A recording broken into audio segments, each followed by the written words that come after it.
Hi friends, போன வீடியோவில் நம்ம பாக்டீரியானா என்னன்னு பார்த்தோம். இந்த வீடியோவில் நம்ம ஸ்ட்ரக்சர் ஆஃப் பாக்டீரியா பார்க்க போகிறோம். பாக்டீரியாக்குள்ளே நியூக்ளியோடைடுன்னு ஒரு ஸ்ட்ரக்சர் இருக்கும். இதுதான் வந்து டிஎன்ஏ. டிஎன்ஏவோட ஒர்க் என்னென்னா, அந்த பாக்டீரியா செல் எப்படி இருக்கணும், என்னெல்லாம் பண்ணணுங்கிறத இதுதான் வந்து கண்ட்ரோல் பண்ணும். அடுத்து ரைபோசோம். இதுதான் வந்து செல்லுக்கு தேவையான ப்ரோட்டீனை சிந்தசைஸ் பண்ணும்.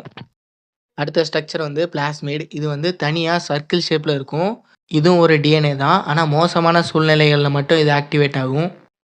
அடுத்த ஸ்ட்ரக்சர் வந்து சைட்டோபிளாசம். இது வந்து ஒரு ஜெல்லி மாதிரியான ஸ்ட்ரக்சர். இதுக்குள்ளே தான் வந்து நியூக்ளியோடைடு, அதுக்கப்புறம் ரைபோசோம், பிளாஸ்மிட்லாம் வந்து இருக்கும். உள்பகுதி ஃபுல்லாக அந்த சைட்டோபிளாசம் தான் வந்து ஃபில் பண்ணியிருக்கும். அதுக்கு மேலே பிளாஸ்மா மெம்பரேன்னு ஒரு ஸ்ட்ரக்சர் இருக்கும். இதுதான் வந்து செல்லுக்குள்ளே எது வரணும் எது வரக்கூடாதுங்கிறத இதுதான் கண்ட்ரோல் பண்ணும். அதுக்கு மேலே செல் வால்னு ஒரு லேயர் இருக்கும். இது என்ன பண்ணுன்னா, இது வந்து செல்லுக்கு ஒரு ஷேப், அதுக்கப்புறம் ப்ரொடெக்ஷன் கொடுக்கும். செல் வாலுக்கு மேலே பிசுபிசுப்பான கேப்சியூல்னு ஒரு லேயர் இருக்கும். இது வந்து மற்ற செல்லில் இருந்து பாக்டீரியா வந்து காப்பாற்றும். அதுக்கு மேலே பைலின்னு ஒரு ஸ்ட்ரக்சர் இருக்கும். இது வந்து மற்ற செல் கூட ஒட்டிக்க இது வந்து உதவி பண்ணும். அதுக்கு மேலே ஃப்ளாஜெல்லான்னு ஒரு ஸ்ட்ரக்சர் இருக்கும். இதுதான் பாக்டீரியா ஒரு இடத்துலேருந்து இன்னொரு இடத்துக்கு போகிறதுக்கு உதவி பண்ணும்.